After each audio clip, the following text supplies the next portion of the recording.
شيكابالا، شيكابالا، حسن مصطفى، شيكابالا، شيكابالا، شيكابالا، شيكابالا، شيكابالا، والقرار، القرار يا شريف يا رشوان ايه؟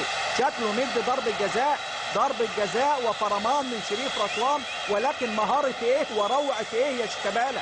عدى كده زي يعني نقول ايه؟ السكين بتعدي في الزبد الطري. حلوة حلوة حلوة التمريرة من شيكابالا، من عبد الشافي لشيكابالا اللي عدى بمنتهى المهارة ومنتهى الروعة، ولا ينال الا طبعا ولا يستطيع مدافع المقاولين الا ايقافه بعرقلة متعمدة تماما من تيجاني شمس الدين، يحصل فيها على انذار ويحصل شيكا على ضربة جزاء لنادي الزمالك. المباراة هتحلو اكتر واكتر، ومباراة مفتوحة اكتر واكتر. زي ما قلت ادي الاعداد بتوضح، هنشوف لا فيها تعمد، واضحة العرقلة، واضحة العرقلة، هنشوف في الاعادة قدامنا الكلام مظبوط، واضحة تماما حتى من قبل الاعادة. انذار تاني على طول تيجاني شمس الدين، عامل موسم اكتر من رائع ومتألق، واشادنا بيه المدافع النيجيري في صفوف نادي المقاولين العرب، لاعب صغير في السن على فكرة.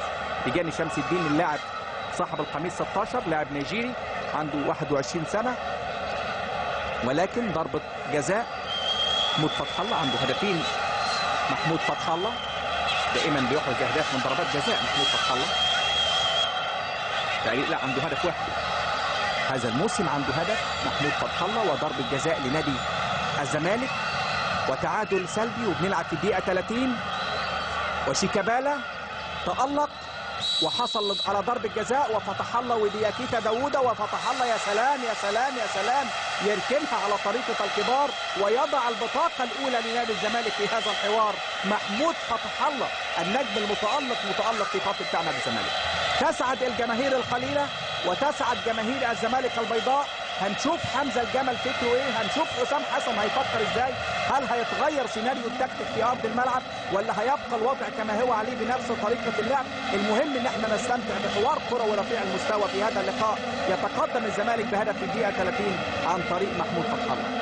يركن حلوة حلوة حلوة مفيش كلام.